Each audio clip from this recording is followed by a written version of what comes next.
Bonjour à toutes et bonjour à tous, bienvenue dans cette nouvelle vidéo, les phrases à prendre sous la dictée. Donc c'est le huitième épisode, de ces phrases à prendre sous la dictée. Le principe est le même, vous allez entendre deux phrases, je vais vous les lire, vous les prendrez sous la dictée et nous les corrigeons ensemble.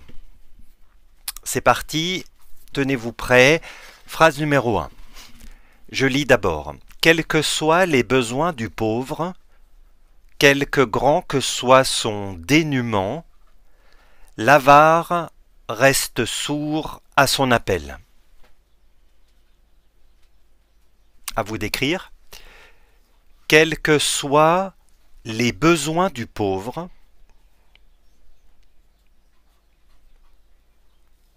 quels que soient les besoins du pauvre,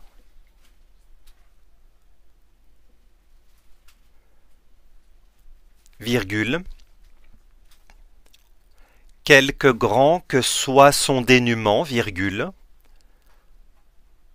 quelque grand que soit son dénuement,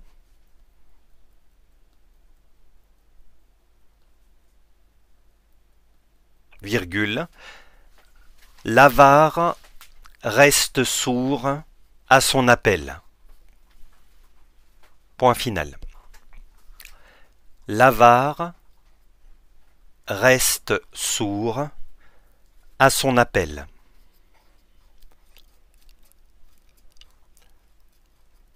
Je relis. Quels que soient les besoins du pauvre, quelque grand que soit son dénuement, l'avare reste sourd à son appel. On y va, on corrige.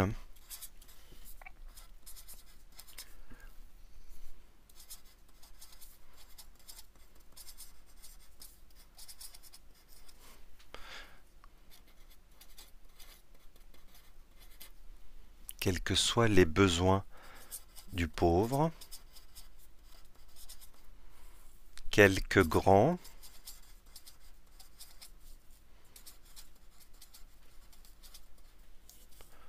que soit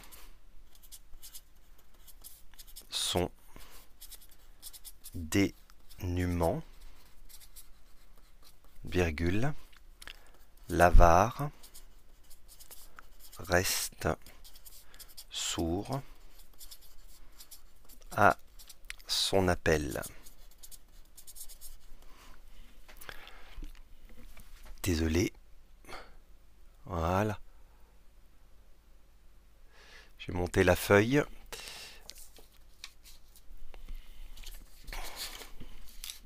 Voilà. Alors, attention, attention. On va relever les verbes. Donc ici, c'est le verbe. Attention à ceci. Alors, n'oubliez pas que lequel se détache du que, donc lequel se détache du que, quand il est placé à côté d'un verbe, ici le verbe être, et lequel qui devient adjectif s'accorde avec le sujet. Donc le sujet est ici, on va accorder lequel avec les besoins masculin pluriel. Ensuite, le quelque s'attache à côté d'un adjectif. Donc ici, le quelque est en un seul mot et il est invariable puisqu'il est considéré comme un adverbe. Il est à côté, alors ici l'adjectif est au singulier, mais l'erreur aurait probablement été commise si l'adjectif avait été au pluriel. Donc attention, le quelque se détache à côté d'un verbe et le quelque reste attaché et reste invariable puisqu'il est un adverbe quand il est à côté d'un adjectif. Et il est également suivi d'un subjonctif. Attention au E muet avec le nom dénuement. Et attention à appel, il existe un homonyme, le verbe appeler. Donc ici on est bien en présence du nom commun, l'appel, et non pas du verbe. Donc ne confondez pas les deux. Et je précise également que le sujet a été utilisé pour accorder l'adjectif quel, mais il a également évidemment été utilisé pour accorder le verbe. Voilà, deuxième phrase maintenant. On va déjà caler pour l'écriture. Donc je vous lis la deuxième phrase. Quelle est celle des vertus que tu as trouvée la plus grande chez les divers héros que l'histoire t'a montrés? À vous. Quelle est celle des vertus? Quelle est celle des vertus que tu as trouvée la plus grande? Quelle est celle des vertus que tu as trouvée la plus grande?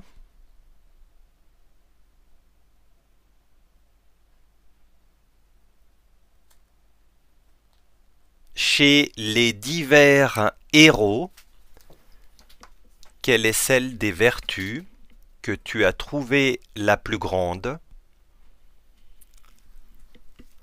Chez les divers héros que l'histoire t'a montré, point d'interrogation. Chez les divers héros que l'histoire t'a montré, point d'interrogation. Quelle est celle des vertus que tu as trouvée la plus grande chez les divers héros que l'histoire t'a montré? On y va? Quelle est celle des vertus que tu as trouvée la plus grande chez les divers héros que l'histoire t'a montré. L'histoire t'a montré.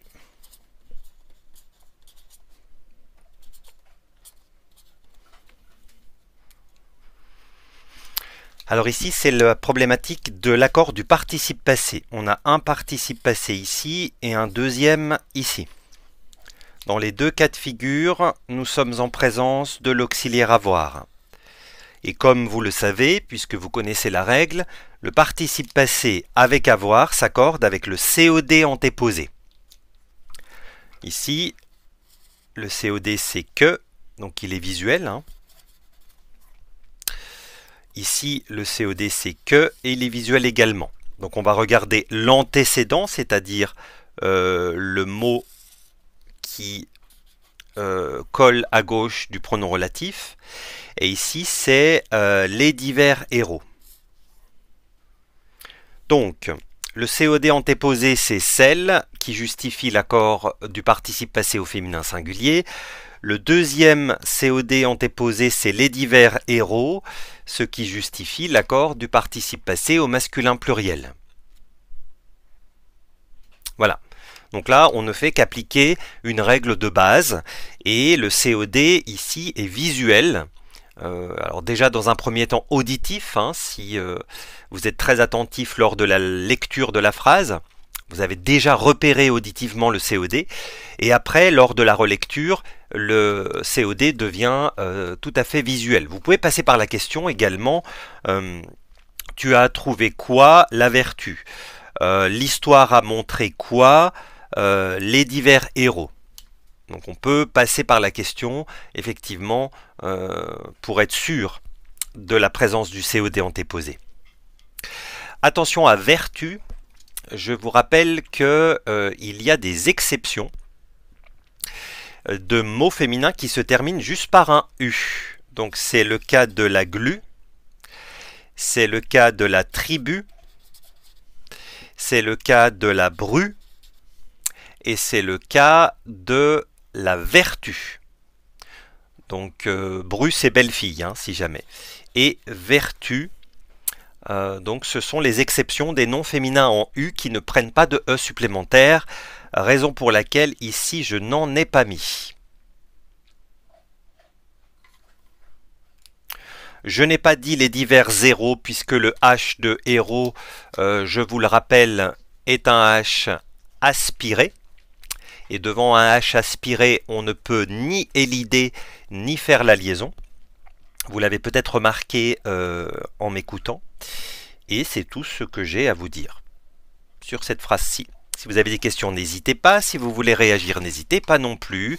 Je vous donne rendez-vous dans 2 semaines pour la 9e série des phrases à prendre sous la dictée. À bientôt!